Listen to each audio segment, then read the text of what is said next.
Tafsir Al-Azhar karya Profesor Dr. Hamka dari ayat 95 hingga ayat 99 surah Al-An'am, surah yang ke-6.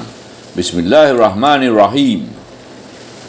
Inna Allah faiqul habbi wan nawa yukhrijul hayya minal mayyiti wa mukhrijul mayyiti minal hayy.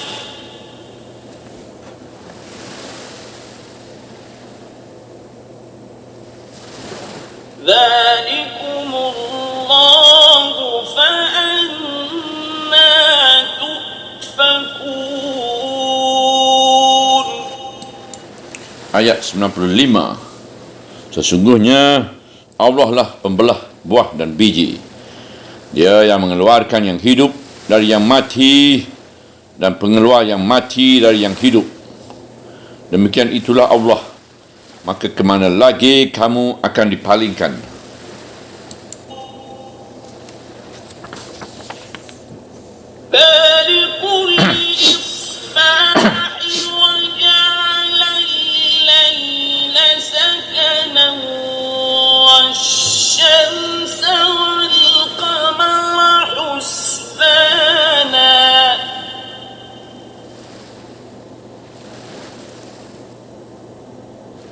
ذلك تقدير العزيز العليم. Ayat 96. Pembelah subuh, dan telah dia jadikan malam itu tenang dan matahari dan bulan untuk hitungan. Demikianlah ditentukan oleh yang maha gagah lagi maha mengetahui. وهو الذي جعل لكم النجوم لتهتدوا بها في ظلمات البر والبحر قد فصلنا الآيات لقوم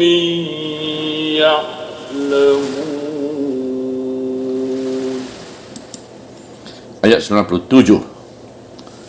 Dan dialah yang telah menjadikan untuk kamu binatang-binatang untuk kamu berpedoman dengan dia pada kegelapan darat dan laut.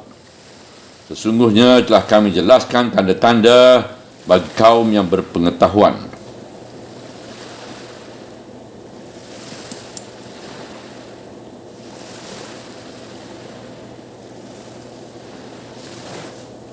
وهو الذي أنشأكم من نفس واحدة فمستقر ومستودع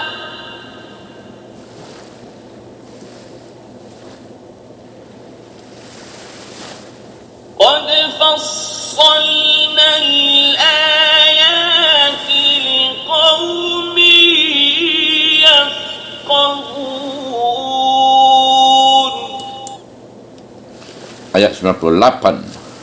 Dan dialah yang telah menimbulkan kamu daripada diri yang satu, lalu ditetapkan dan ditumpangkan. Sesungguhnya telah kami jelaskan ayat-ayat bagi kaum yang mau memahamkan.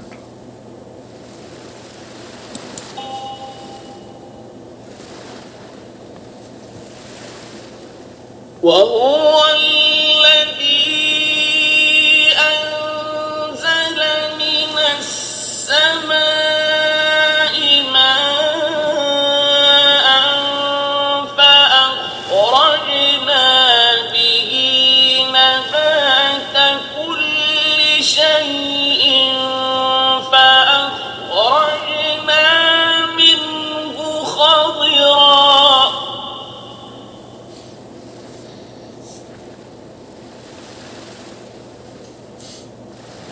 فأخرجنا منه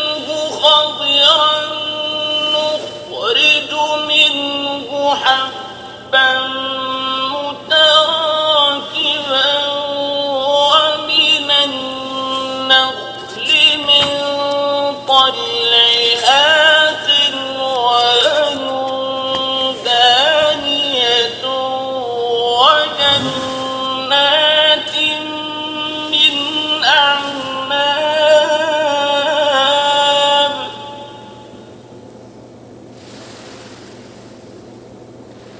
وجنات من أعناب والزيتون والرمان مشتبها وغير متشابه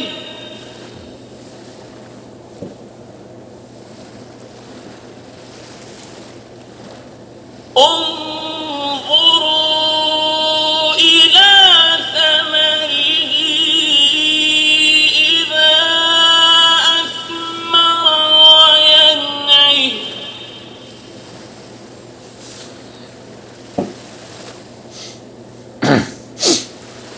إن في ذلكم لآيات لقوم يؤمنون. Ayat 99. Dan dialah yang telah menurunkan air dari langit, maka kami keluarkan dengan dia tumbuh-tumbuhan dari tiap-tiap sesuatu. Lalu kami keluarkan daripadanya kehijauan, yang kami keluarkan daripadanya biji-biji yang tersusun, dan dari kurma, dari mayangnya jadi tandan yang mudah dipetik, dan kebun-kebun dari anggur dan zaitun dan delima yang bersamaan dan yang tidak bersamaan. Pandanglah olehmu akan buah-buahannya apabila dia berbuah dan masaknya. Sesungguhnya pada yang demikian itu menjadi tanda-tanda bagi kaum yang beriman. Apabila kita telah biasa meresapkan Al-Quran ke dalam jiwa kita, akan dapatlah kita rasakan iramanya yang begitu tinggi. Di antaranya ialah yang sekarang kita rasakan dengan susunan wahyu ini.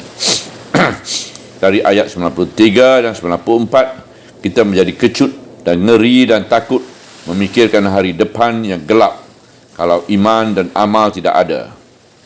Tetapi sedang kita sampai ke puncak ketakutan itu, datanglah ayat 95 membawa kita berfikir kembali. Adakah patut kita melupakan Allah padahal kita melihat tanda dan ayat-ayat kekayaannya sekeliling kita setiap saat? Sesungguhnya Allah lah pembelah buah dan biji. Dia yang mengeluarkan yang hidup dari yang mati dan pengeluar yang mati dari yang hidup. Pangkal ayat 95. Buah dan biji jadi terbelah. Sesudah dia terbelah, menjulurlah urat tunggang yang halus dari buah atau biji yang halus itu ke bumi. Maka dia pun mulailah tumbuh. Kita melihat buah sebagai buah mangga atau buah durian. Semuanya belah atau rengkah. Asal dia telah bertemu dengan bumi, mulailah dia diberi tenaga buat hidup. Cubalah pelajari dengan seksama pertumbuhan semua buah dan semua biji itu, atau biji dalam buah. Nescaya kita akan melihat keajaiban hidup. Seketika mentafsirkan ayat 59 di atas tadi, iaitu bahawa anak kunci segala yang gaib itu adalah semata-mata pada Allah, telah kita jelaskan betapa jelasnya yang gaib setelah kita memperhatikan yang nyata. Kita manusia hanya sanggup mengetahui keadaannya tetapi sebab yang asal adalah gaib. Tambah nyata dilihat, tambah nyata pula gaibnya. Perhatikanlah pertumbuhan segala biji dan benih. Kita misalkan saja tentang tumbuhnya kelapa. Tempurung yang keras jadi belah. Dan dari dalam tempurung yang keras itu tumbuhlah sesuatu yang lunak yang akan hidup. Dari barang lunak yang terkurung dari buah kelapa itu akan tumbuh daun-daun, akan tumbuh urat-urat, dan akan tumbuh kelak batang yang keras dan pelepah dan selodang dan mayang. Apabila Apabila kita mendengar berita bahawa ada anak lahir berkaki 4, kepalanya menjumpai kepala gajah dan matanya mendelik, orang akan datang berkerumunan ke sana, kerana kelahiran itu adalah ajaib dan luar biasa. Dan kalau usia anak itu panjang, orang tidak akan datang berkerumun lagi, kerana sudah biasa dan sudah tahu. Namun sebabnya tidak juga dapat diketahui, lain daripada kalau kita percaya akan yang gaib. Maka pecahnya tempurung yang keras yang dibalut oleh sabut yang amat tebal, sedang di dalamnya ada barang yang lunak. Kemudian barang yang lunak itu menembus dan memecahkan tempurung yang keras lalu hidup, dan mempunyai batang yang lebih keras daripada tempurung yang mengurungnya tadi. Adalah jauh lebih ajaib, lebih dahsyat dan lebih gaib daripada kelahiran anak berkaki 4 berkepala gajah itu. Perjalanan hidup daripada kelapa dari dalam tempurung sampai berbatang dan berbuah lebat itu tetaplah gaib dan tetaplah tidak terpecahkan masalahnya oleh ahli-ahli anatomi mana jua pun. Barulah batin manusia akan puas dan menyerah kalau dia mulai percaya akan adanya yang maha kuasa mengatur semuanya ini. Dan di sini kita ulangkan sekali lagi bahawa yang nyata itu sekalipun bila dilihat dengan nyata, bertambah nyatalah gaibnya. Siapa yang mengaturnya dan demikian gaib ialah Allah. Tuhanlah pembelah buah dan biji itu sehingga kemudian dia pun hidup. Dia yang mengeluarkan yang hidup dari yang mati dan pengeluar yang mati dari yang hidup. Perhatikanlah buah dan biji itu kembali. Seumpama buah kelapa yang sudah sangat tua dan masak, dia kelihatan mati. Tetapi dari buah kelapa yang mati itu, kita akan melihat timbulnya hidup. Dan batang kelapa adalah hidup, tetapi dia akan menjatuhkan buah yang mati. Demikianlah dari yang mati, kehidupan timbul, dan dari yang hidup, yang mati datang. Dari ayam yang hidup, kita mendapat telur yang mati. Dan telur yang tidak bernyawa itu kelaknya akan menimbulkan anak ayam yang hidup. Bersambung teruslah di antara hidup dengan mati dan mati dengan hidup. Semuanya menakjubkan. Di mana terletak rahsia itu? Orang yang belum bertemu dengan Allah berkata bahawa semua ini ialah tabi'i yang sifat natur. Memang semuanya itu sifat nature. Tetapi siapa yang meletakkan sifat-sifat yang demikian kepada nature? Sungguh telah maju pengetahuan manusia tentang alam, tetapi belum ada orang yang dapat mengetahui hakikat dari adanya hidup itu sendiri.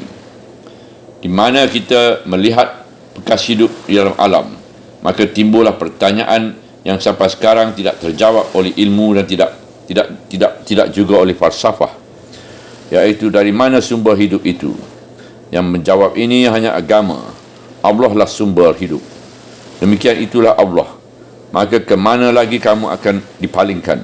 Hujung ayat 95. Benarlah apa yang pernah dikatakan oleh ahli fikir yang terkenal, iaitu Crezon dalam buku kecilnya, Manusia Tidaklah Hidup Sendiri, bahawasanya ilmu sejati itu membawa kita kepada iman. Sebab itu, daripada merenungkan terbelahnya buah-buah dan biji-bijian, kita pasti sampai kepada kepercayaan akan adanya Allah. Kalau kita tidak juga sampai ke sana, sengaja tidak sampai. Nescaya bukan akal kita yang murni lagi, tetapi hawa nafsu kita.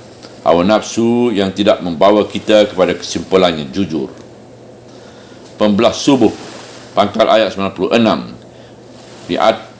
Di ayat di atas, kita disuruh memperhatikan belah atau rengkahnya buah-buahan dan biji-biji. Dari memperhatikan yang halus itu, kita dibawa sampai kepada kesimpulan bahawa Allah lah yang pembelah buah dan biji itu. Sekarang setelah menekur melihat buah dan biji, kita disuruh menengedah melihat ke sebelah timur, dikala malam akan berganti dengan siang. Orang yang taat bangun subuh untuk mengerjakan sembahyang subuh hampir tiap-tiap pagi dapat merhatikan bagaimana waktu subuh itu terbelah. Tadinya malam gelap gelita, kemudian kelihatanlah di sebelah timur cahaya fajar membelah kegelapan malam, sebab matahari telah dekat terbit. Waktu itu bernama waktu subuh, dan waktu itulah Muslim yang taat tiba saat mengerjakan sembahyang subuh. Waktu subuh ialah dari mulai fajar membelah malam sampai matahari terbit. Maka Allah lah yang membelah subuh. Dengan peredaran falak, bumi mengelilingi matahari, dan telah Dia jadikan malam itu tenang. Semua kita dapat merasai ketenangan malam kerana manusia dan mergastua pun istirahat. Orang Islam yang taat dianjurkan memperbanyakkan bangun di sepertiga malam yang terakhir untuk merasai ketenangan itu dengan melakukan sembahyang tahajud. Ketenangan malam amat mempengaruhi jiwa seorang yang beriman, buat mendekatkan dirinya kepada Allah. Dan dalam hadis qudsinya pun disebutkan bahawa Allah waktu itu mendekat ke langit pertama, buat mendengar munajat dan seruan hamba-Nya yang mengambil kesempatan dari ketenangan malam. Artinya Allah dapat didekati oleh hamba-Nya di waktu itu. Badan diistirahatkan sebentar dengan tidur untuk mencari kekuatan baru, mencari penghidupan beresok siangnya. Namun jiwa selalu dikontakkan kepada Allah dan matahari dan bulan untuk hitungan. Edaran matahari dalam setahun adalah 365 hari, 12 bulan dan 52 minggu. Hitungan peredaran bulan 354 hari dalam setahun dan bulannya 12 juga. Dan perjalanan itu tetap dan teratur, tidak pernah berselisih dan ketentuan falaknya, walaupun 1 minit dalam 10,000 tahun. Lantaran tepatnya peredaran itu dari masa ke masa, manusia sudah boleh menghitung bilangan jam, hari, pekan, bulan dan tahun dengan seteliti-telitinya, sehingga tercapailah ilmu falak dan hisab, sehingga menjadi perhitungan itu bagaikan yang penting dalam kehidupan manusia yang berakal. Demikianlah ditentukan oleh yang maha gagah lagi maha mengetahui. Hujung ayat 96. Disebut di sini sifat Allah yang aziz, yang gagah berwibawa, berlaku hukumnya dengan sangat streng. Tidak ada yang dapat melampaui untuk mengetahui betapa tepatnya nama Allah yang aziz, berarti gagah itu dalam ayat ini.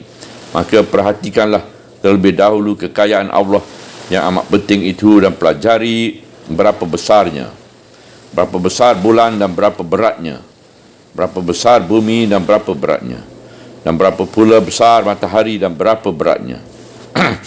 Maka lihatlah ketiga itu dah beredar dengan patuhnya menurut jalan yang ditentukan Allah.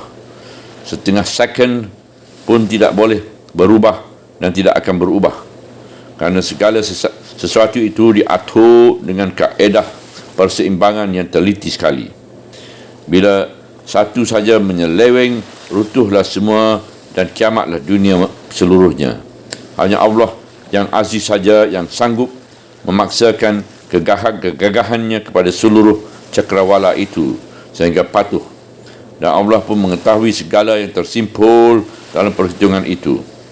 Dan Allah pun, sedangkan orang masinis kereta harus mengetahui kekuatan dan persediaan kereta yang dikemudikannya supaya kereta itu berjalan lancar, atau seorang nakoda kapal mengetahui kapal yang dinakodainya. Maka dapatlah kita fahamkan betapa pengetahuan Allah atas alam dan dengan segala perjalanannya ini.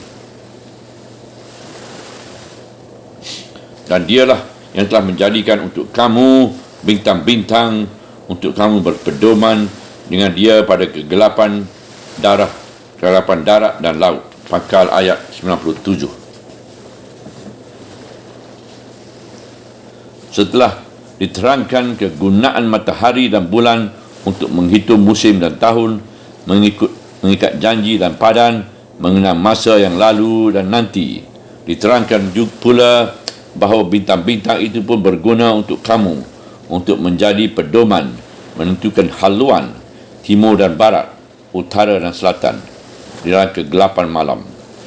Baik waktu musafir ke darat di padang pasir yang luas dan jauh atau di laut yang besar, kelompok bintang-bintang itu jelas tempatnya selalu di ufuk yang mana dan penjuru yang mana. Meskipun gelap di bumi, tengadahlah langit, bintang dapat memberitahukan kepada kamu kejurusan mana kamu menuju dan di bahagian mana kamu berada. Sesungguhnya kami jelaskan tanda-tanda bagi kaum yang berpengetahuan. Ujung ayat 97. Terang sekali bahawa ujung ayat ini sangat menganjurkan menambah pengetahuan tentang alam, tentang perhitungan matahari dan bulan yang menghendaki ilmu falak khususnya dan ilmu hitung tertinggi, iaitu algebra umumnya. Demikian pula mengetahui letak bintang untuk menentukan arah haluan sampai kepada mengukur letak bintang. Untuk itu penting didirikan teropong bintang sebagai yang terdapat di lembang itu. Dengan ilmu penyelidikan bintang-bintang yang telah sangat laju itu, sehingga mengukur jauhnya sebuah bintang dari bumi telah memakai ukuran kecepatan cahaya saja. Telah diketahui tentang adanya galaksi, iaitu kekeluargaan atau daerah bintang-bintang. Satu galaksi melingkupi beberapa juta bintang-bintang, sedang galaksi-galaksi itu berjuta-juta pula. Mengukur letak sudah dalam perjalanan cahaya. Satu detik perjalanan cahaya ialah 86,000 batu, sehingga dalam satu minit menjadi 5,160,000,000. Dan dalam satu tahun 6 trilion million. Maka dalam pendidikan itu dapat diketahui bahawa bintang yang paling dekat kepada kita mencapai 4,5 tahun cahaya. Bintang elang terbang baru sampai cahayanya ke bumi melalui 14,5 tahun, kerana jauhnya ialah 87 trilion mil.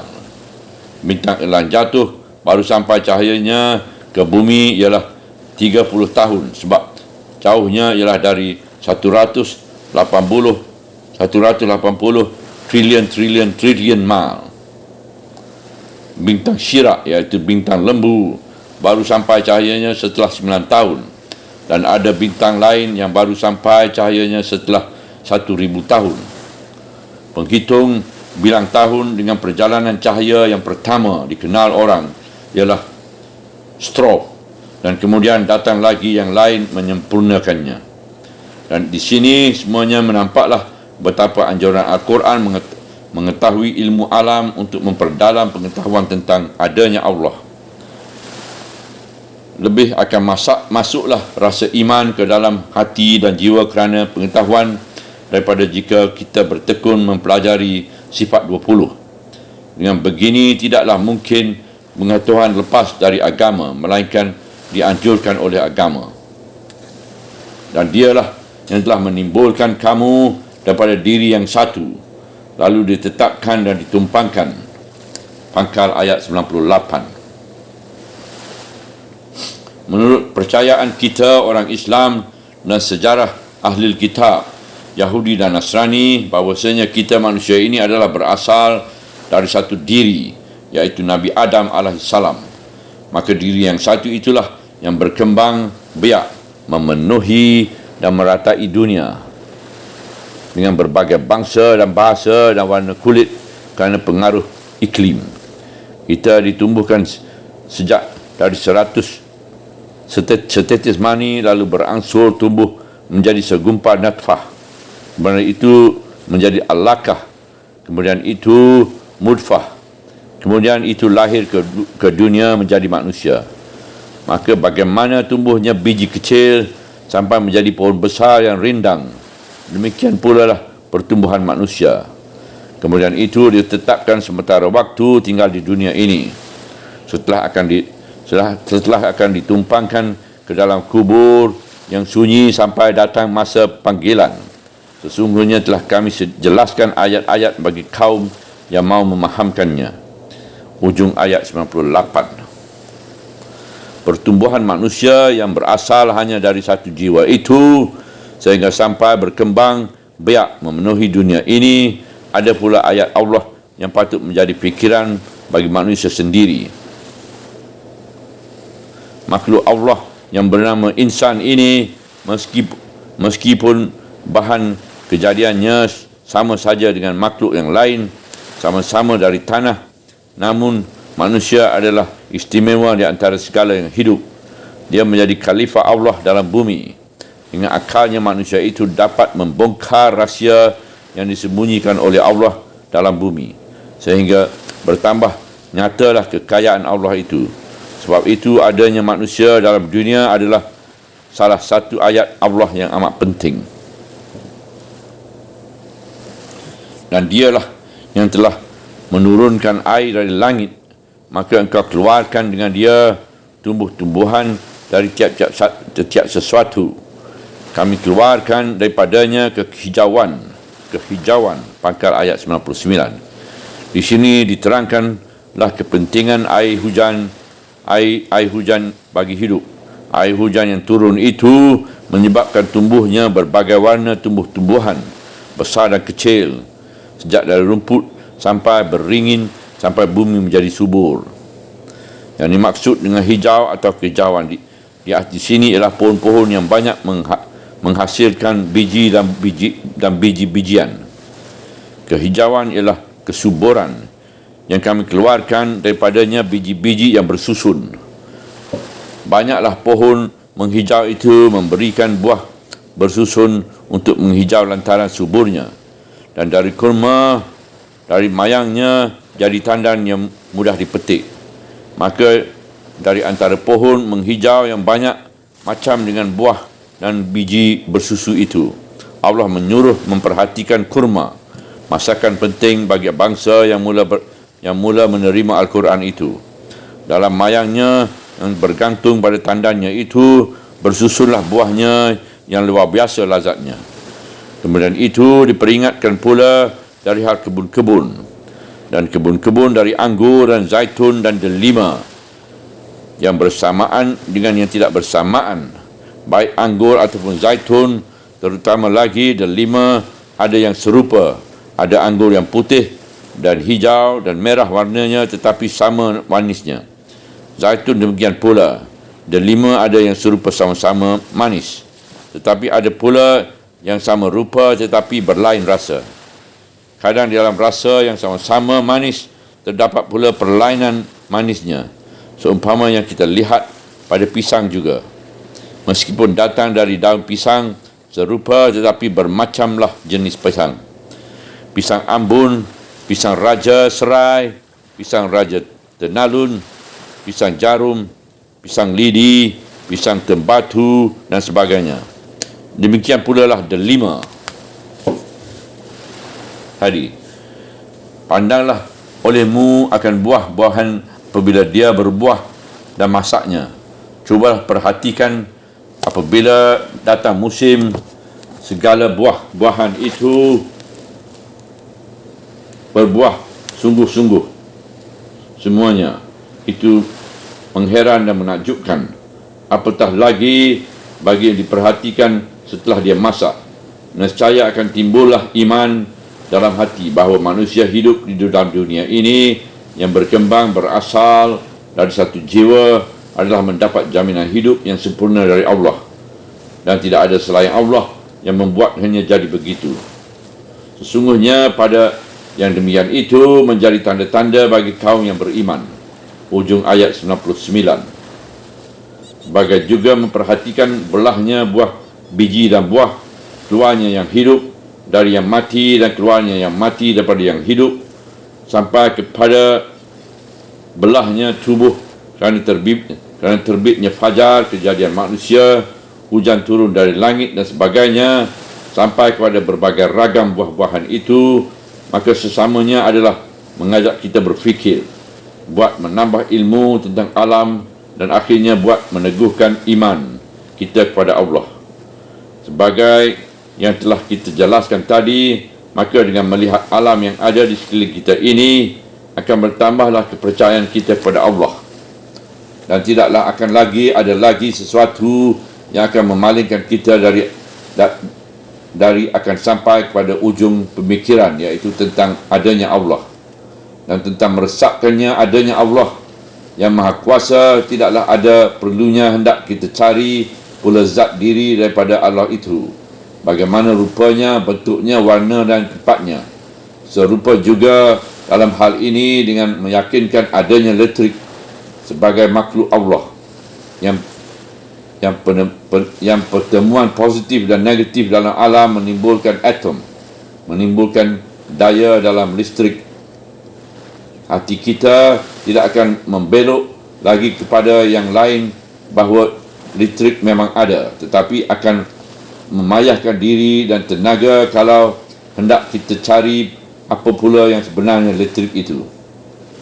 Banyaklah makhluk Allah yang pasti ada, mustahil tidak ada, tetapi panca indera kita sudah mempunyai cukup kekuatan bak mengetahui apakah bentuk, rupa dan zat dari makhluk itu. Maka di atas dari itulah keadaan Allah Tuhan kita. Kita yakin dan beriman akan adanya setelah kita melihat bekas perbuatannya, dan tidak usahlah hendak kita lanjutkan pula mengetahui bagaimana zatnya dan di mana tempatnya, sebab makhluk-makhluknya sendiri sebagai listrik itu adalah salah satu dari hijabnya.